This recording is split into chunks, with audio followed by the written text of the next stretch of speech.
Hello बच्चों, स्वागत है आपका एक और लेक्चर में। तो इस वीडियो में हम लोग डिस्कस करने वाले हैं आपकी जो एक रैखिक समीकरण युग्म होता है उसको हल करने की विधियां। तो जैसा कि हमें पता है आपके सिलेबस में दो विधियां हैं, एक है प्रतिस्थापन विधि और एक है विलोपन विधि। तो इस वीडियो में हम सीखेंगे प्रतिस्थापन विधि होती कैसी है, इसे सॉल्व कैसे करते हैं और प्रतिस्थापन विधि का यूज कैसे करना है हमको, और विलोपन विधि अगले लेक्चर्स में आएंगी। हाँ, पहले तीन विधि होती थी, एक वज्रगुणन भी होती थी, बट वो सिलेबस में आपके नहीं है, तो हमें दो पढ़ना है। तो उनमें से सबसे पहले अपन प्रतिस्थापन विधि पढ़ते हैं और समझते हैं कि होता क्या है। तो जब प्रतिस्थापन विधि की बात करते हैं तो जैसा नाम ही है प्रतिस्थापन, मतलब किसी एक के स्थान पे किसी दूसरे को प्रतिस्थापित करना। समझ गए? तो वही करना है इसमें। तो अपन सबसे पहले इसके लिए मैं थोड़ा सा आपको लिख देता हूं, इसमें करना क्या रहेगा। मतलब जो आपका फर्स्ट स्टेप रहेगा, फर्स्ट स्टेप जो रहेगा, फर्स्ट स्टेप में रहेगा किसी एक समीकरण को पकड़ेंगे, किसी एक समीकरण से, ठीक, किसी एक समीकरण से मतलब दोनों में से कोई एक, ठीक, एक चर का मान, एक चर का मान दूसरे चर के पद में ज्ञात कर लेंगे, दूसरे चर के पद में ज्ञात कर लेंगे। फिर सेकंड स्टेप क्या रहेगा आपका, अभी मैं इसका एग्जांपल बताऊंगा कैसे करना है। सेकंड स्टेप रहेगा, फिर इस मान को दूसरे समीकरण, दूसरे समीकरण मतलब ये नहीं कि हर बार दूसरा, वो ऐसा समीकरण जिसको आपने पहले नहीं टच किया, दूसरे समीकरण, यानी कि जिस समीकरण को टच नहीं किया है उसमें प्रतिस्थापित कर देंगे, प्रतिस्थापित कर देंगे। बस इतना सा करना है। अब सीधे चलो एग्जाम्पल से समझते हैं, तब ये मामला क्लियर समझ में आएगा कि क्या है। तो सबसे पहले उदाहरण नंबर 7 जो आपकी बुक में दिया हुआ है कि प्रतिस्थापन विधि द्वारा निम्नलिखित समीकरण युग्म को हल कीजिए। तो अपने पास दो समीकरण है, एक है 7x माइनस 15y बराबर 2, ये है समीकरण एक दे रखा है, और एक दे रखा है x प्लस 2y बराबर में 3, ये समीकरण हमको दो दे रखा है। तो हमको करना क्या है, इन दोनों में से किसी एक समीकरण को पकड़ना है जिसमें से आपके लिए इजी हो। तो ऊपर देखो, दोनों में x के साथ 7 गुणा है, y के साथ 15 गुणा, तो ये इजी नहीं रहेगा। तो मैं समीकरण 2 पकड़ता हूं। तो समीकरण 2 से अपन क्या करेंगे, समीकरण 2 से करना क्या है, देखो x प्लस 2y ये बराबर कितना दिया हुआ है 3। अब एक चर का मान दूसरे चर के पद में निकालना है, तो इसका मतलब x को रोक लो, तो x बराबर क्या हो जाएगा 3 माइनस 2y, इसको मान लो समीकरण 3। अब हमने क्या किया, एक चर का मान दूसरे चर के पद में निकाल लिया। अब क्या करना, इस मान को उस समीकरण में रख देना जिसको हमने टच नहीं किया है। तो हमने टच किसे नहीं किया था, समीकरण 1 को, तो x का जो मान है समीकरण 1 में रख देंगे। तो x बराबर 3 माइनस 2y समीकरण 1 में रखने पर समीकरण 1 कैसा दिख रहा है, समीकरण 1 दिख रहा है 7x माइनस 15y बराबर 2। अब इस पे हमको क्या करना है, x बराबर रख देना 3 माइनस 2y। एक बार चेक कर लेते हैं समीकरण सही है, हाँ सही है, x बराबर 3 माइनस 2y रख दो यहाँ पे। तो ये देखो, ये हो गया 7, x यहाँ पर रख दिया 3 माइनस 2y माइनस 15y बराबर में कितना हो गया 2। अब 7 3 कितना हो जाएगा 21, 7 दूनी कितना हो जाएगा 14y माइनस 15y बराबर में कितना हो गया 2। ठीक है, अब देखो 14y और 15y ये मिलके कितने हो जाएंगे 29y माइनस के बराबर में कितना हो गया 2। अब यहां से अगर आप देखें तो इधर प्लस 21 है, बराबर के उस पार जब इसे भेजोगे, बराबर के उस पार भेजोगे तो ये हो जाएगा माइनस 21। अब ये माइनस 29y और 21 में से जब 2 घटेगा तो ये बच जाएगा तुम्हारा माइनस 19। ये माइनस और ये माइनस, ये कैंसिल हो गया, तो बचा क्या 29y बराबर 19। तो देखो यहाँ 29 वाई के साथ गुणा में है, 29 जो है यहाँ पे वाई के साथ गुणा में है, बराबर के उस पार जब जाएगा तो भाग में हो जाएगा, तो वाई बराबर हो जाएगा 19/29। ये हमारा वाई का वैल्यू आ गया। अब इस वैल्यू को उठा के अपन क्या करेंगे, दूसरे समीकरण मतलब समीकरण 3 में रख देंगे। अब y बराबर 19/29 कहाँ रखेंगे, समीकरण 3 में। समीकरण 3 कहाँ है अपने पास, समीकरण 3 है ये x बराबर 3 माइनस 2y, तो इधर अपन रख देते हैं। समीकरण एक बार 3 यहाँ पे लिख देता हूँ जिससे क्लियर है, x बराबर 3 माइनस 2y। अब यहाँ पे y बराबर 19/29 रख दो, 3 माइनस 2 टाइम्स y के यहाँ पर रख दिया 19 बटे में रख दिया 29। सो x बराबर हो गया 3 माइनस 19 दुना करोगे तो कितना हो जाएगा 38 बटे ये हो जाएगा 29। अब यहाँ तक हो गया। अब अपन क्या करेंगे, अब x बराबर ये हो जाएगा, अब यहाँ से करेंगे तो अब x बराबर जब एलसीएम मतलब एलसीएम ले लेंगे इसका, तो x बराबर हो जाएगा ये, एक मिनट, यहाँ से हो जाएगा x बराबर ये 3 इंटू 29 हो जाएगा माइनस 38 और अपॉन में क्या हो जाएगा 29। अब देखो 29 तियाँ कितना होता है 87, यहाँ इधर साइड में जगह नहीं, यहाँ नीचे जगह नहीं, तो इधर लिख देता हूँ, x बराबर 29 तियाँ हो गया 87, माइनस में हो गया 38 और बटे में कितना लिखा हुआ है 29।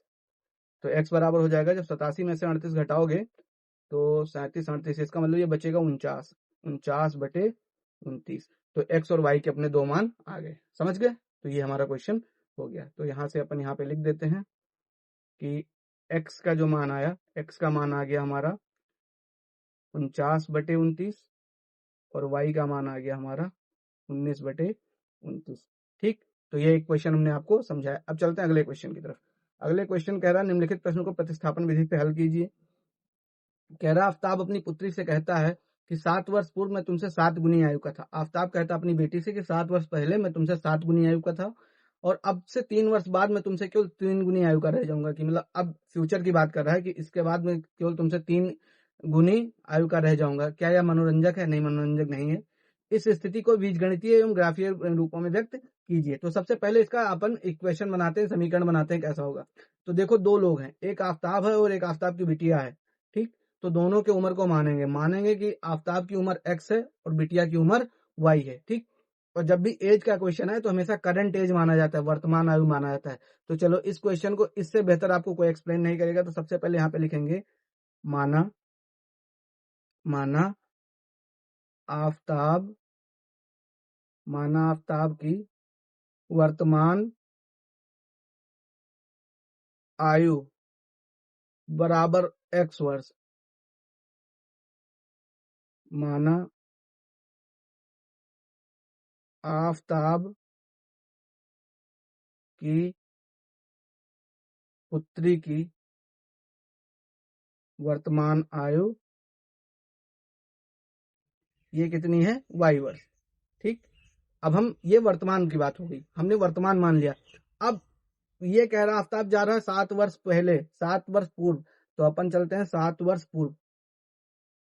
तो 7 वर्ष पूर्व, 7 वर्ष पूर्व।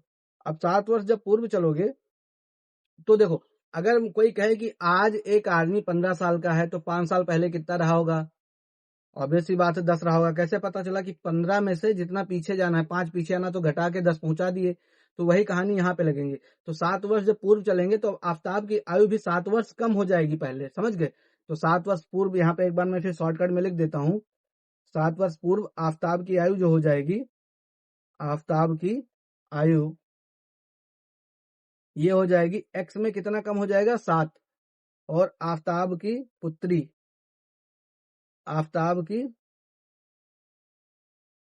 की आयु, अब पुत्री भी उसकी 7 वर्ष कम हो जाएगी जब 7 साल पहले की बात करेंगे, तो हो जाएगा y-7। ये हमने 7 वर्ष पहले की आयु दोनों के लिख ली। अब इसमें शर्त क्या दे रखा, 7 वर्ष पूर्व मैं तुमसे 7 गुनी आयु का था। तो ये कह रहा आफ्ताब अपनी बिटिया से कि 7 वर्ष पूर्व क्या कह रहा है कि 7 वर्ष पूर्व आफ्ताब जो था, आफ्ताब की आयु जो थी ये उसकी पुत्री की आयु की कह रहा है 7 गुनी थी। समझ गए? वो कह रहा, आफ्ताब कह रहा है कि अगर अभी मतलब 7 वर्ष पूर्व में तुमसे 7 गुनी आयु का था, 7 वर्ष पूर्व में तुमसे 7 गुनी आयु का था। ठीक है, तो हमने लिख दिया। अब 7 वर्ष पहले आफ्ताब की आयु क्या थी? x-7। पुत्री की आयु क्या हो गई होगी? y-7। और इसका कितना गुना था? 7 गुना। अब इसको गुणा करो तो ये हो जाएगा x-7 बराबर 7 और y का गुणा करोगे तो हो जाएगा 7y।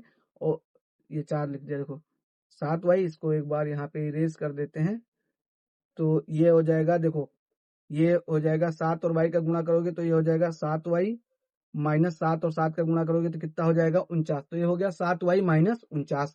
ठीक है सर। अब यहाँ से एक काम करो, x बराबर इधर -7 है, बराबर के उस पार जाएगा तो +7 हो जाएगा। 7y माइनस 49 और ये प्लस में आ गया 7। यहीं पे हम समीकरण 2 बनाएंगे, यहीं पे निपटा देंगे इसे। तो अब x बराबर हो जाएगा 7y। 49 में से 7 जाएगा तो कितना बचेगा? 42। 49 में से 7 जाएगा तो कितना बचेगा? 42। इसे मान लो समीकरण 1। ठीक है, अब ये 7 वर्ष पहले की कहानी हो गई। अभी आफ्ताब का गाथा खत्म नहीं हुआ। अब कह रहा 3 वर्ष बाद में केवल तुमसे 3 गुनी आयु का रह जाऊंगा। तो अब ये समझ ही गए होंगे कि कैसे करते हैं। अब 3 वर्ष बाद, 3 वर्ष बाद, जब 3 वर्ष बाद की बात करते हैं तो अब आफ्ताब, अगर आज मैं वो हूं, मैं आज अगर 20 साल का हूं तो 3 साल बाद में कितने साल का हो जाऊंगा? 20 + 3। तो 3 वर्ष बाद आफ्ताब की आयु कितनी हो जाएगी? x + 3। और पुत्री की आयु कितनी हो जाएगी? y + 3। तो अब आफ्ताब क्या कह रहा है? कुछ कहानी बता रहा अपनी बिटिया को, कह रहा है कि 3 वर्ष बाद में केवल तुमसे 3 गुनी आयु का रह जाऊंगा। ठीक है, 3 वर्ष बाद आफ्ताब कह रहा है कि जो आफ्ताब की आयु है, आफ्ताब की आयु, ये उसकी पुत्री की आयु का कितना गुना रह जाएगा? 3 गुना। ठीक है, तो 3 वर्ष बाद आफ्ताब की आयु हो जाएगी x + 3 बराबर पुत्री की आयु हो जाएगी y + 3 और इनटू में कितना हो जाएगा? 3। ठीक है सर। अब इसको करते हैं x + 3 बराबर 3 और y का गुणा करोगे 3y + 3 त्रिका कितना हो जाएगा? 9। ठीक है सर। अब क्या करना है? अब करना क्या है कि x + 3 बराबर, ये इधर आ जाएगा -3y हो जाएगा, बराबर में क्या लिखा हुआ है? 9 लिखा हुआ है। ठीक है सर। अब ये हो जाएगा x - 3y, ये +3 बराबर के उस पार जाएगा तो ये हो जाएगा -3। यहाँ तक किसी को कोई दिक्कत नहीं होनी चाहिए। तो अब क्या है, ये अब हमारा समीकरण 2 बनेगा x - 3y बराबर 9 में से 3 गया कितना हो गया? 6। इसे मान लो समीकरण 2। अब हमको करना क्या है? अब समीकरण 1 से x का मान यहाँ पे रख दो। तो हम क्या करेंगे? समीकरण 1 से x बराबर कितना था, कितना आया था? x बराबर 7y - 42। x बराबर 7y - 42 कहाँ रख देंगे? समीकरण 2 में। तो रख देते हैं, तो x के यहाँ पर ये हो जाएगा 7y - 42 और -3y पहले से लिखा हुआ था समीकरण 2 में, बराबर में क्या लिखा हुआ है? 6। ठीक है सर। अब क्या करोगे आप? अब थोड़ा स्पेस की कमी है तो थोड़ा इधर साइड में ही यहाँ पे कुछ कहानी बनाने की कोशिश करते हैं। ठीक, यहाँ पे अपन कहानी बनाते हैं। अब देखो यहाँ पे अगर आप देखोगे तो अपन ने क्या किया, x बराबर 7y - 42 जो है समीकरण 1 में रखा। तो देखो 7y - 42 और ये 3y था तो मैंने इसको 36 कर दिया है। यहाँ पे ये था 3y और बराबर में हो गया 6। देखो x के यहाँ पर रख दिया 7y, माइनस में हो गया 42, -3y बराबर में हो गया 6। अब अगले स्टेप में क्या करेंगे? देखो 7y में से 3y जब घटेगा तो ये बचेगा 4y। 7y में से 3y जब घटेगा तो ये बचेगा 4y बराबर। और देखो बराबर के इस पार जो था -42 बराबर के उस पार जाएगा तो +42 हो जाएगा। तो यहाँ पे देखो प्लस छा पहले से था और बराबर में आके इधर 42 और आ गया। तो 4y बराबर हो गया 42 और 6 48।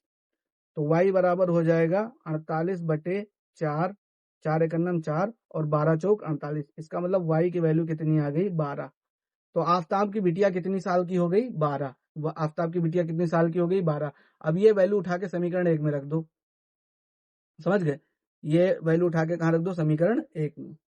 तो यहाँ पे अपन लिख देते हैं ऐसे बगल में कि y बराबर 12 कहाँ रख देंगे? समीकरण 1 में। तो x बराबर क्या था? 7 गुणे क्या कर दोगे? 12 - 42। तो x बराबर हो जाएगा 12 सते 84, 12 पंचे 60, 12 चौक 72, 12 सते 84, 84 माइनस 42, तो x की वैल्यू कितनी आ जाएगी 42। तो इसका मतलब आफ्ताब है 42 साल का और बिटिया है उसकी 12 साल की। अब चलते हैं अगले क्वेश्चन की तरफ। अगला क्वेश्चन में कह रहा है, अब मैं जल्दी जल्दी करता हूँ थोड़ा सा, कि एक दुकान में 2 पेंसिल और 3 रबड़ों का मूल्य 9 है, 4 पेंसिल और 6 रबड़ों का मूल्य 18, प्रत्येक पेंसिल और रबड़ का मूल्य ज्ञात कीजिए। ठीक है, तो दो चीजें हैं, तो माना पेंसिल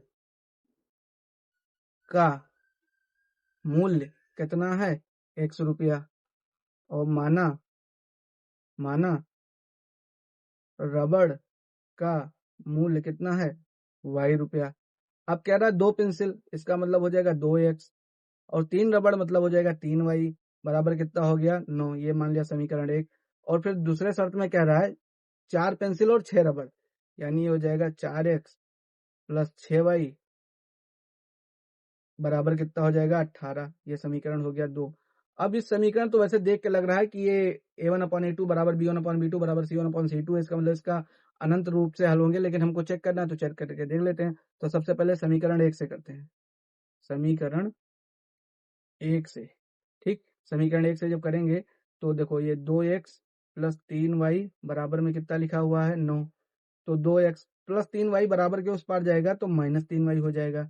तो यहाँ पे 2x बराबर हो गया 9 माइनस 3y, तो यहाँ से x बराबर हो जाएगा 9 माइनस 3y बटे में 2।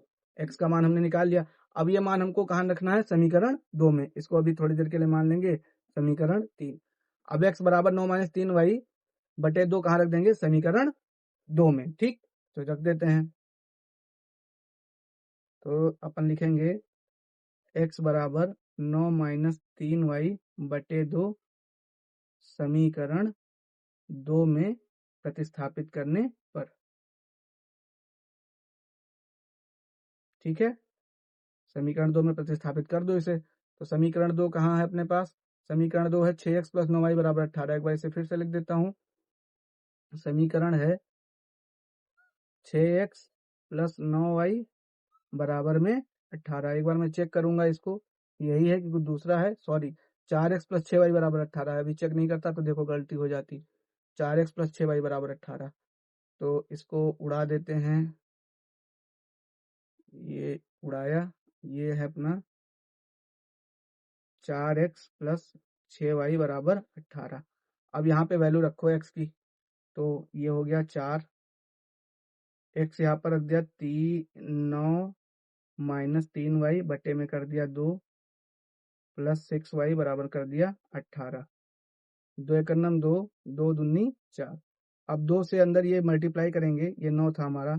ठीक, तो 2 9 कितना हो जाएगा 18, माइनस 2 3 कितना हो जाएगा 2 3 हो जाएगा 6y, और प्लस में कितना हो गया 6y बराबर में हो गया 18। तो 6y से 6y कैंसिल हो गया, तो ये 18 बराबर 18 आ गया।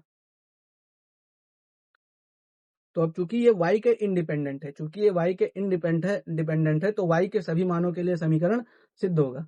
समझ गए, ये y के इंडिपेंडेंट है तो इसका मतलब y के सभी मानों के लिए सत्य होगा। अब चूंकि y का हमें कोई वास्तविक मान नहीं मिला है, यहाँ से हमें कोई मान नहीं निकाल रहा है, तो हम x का भी मान नहीं निकाल पाएंगे। तो इसलिए क्या होगा, इसके अनंत रूप, एक समान रूप से सॉरी अपरिमित रूप से अनंत हल होंगे, अनेक हल होंगे। समझ गए, तो ये पहले भी बोल चुका था। अब चलते हैं सीधे अगले क्वेश्चन की तरफ।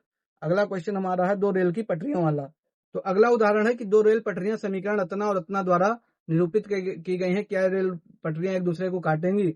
अगर एक दूसरे को काटेंगी तो उनका कोई हल होगा, और नहीं काटेंगी तो कोई हल नहीं होगा। तो चलिए इसको भी शुरू करते हैं, देखते हैं कैसे करना है। तो सबसे पहले वही अपना काम, समीकरणों को लिख लेंगे। तो सबसे पहले लिखेंगे कि x प्लस 2y माइनस 4 बराबर 0, इसे मान लेंगे समीकरण 1।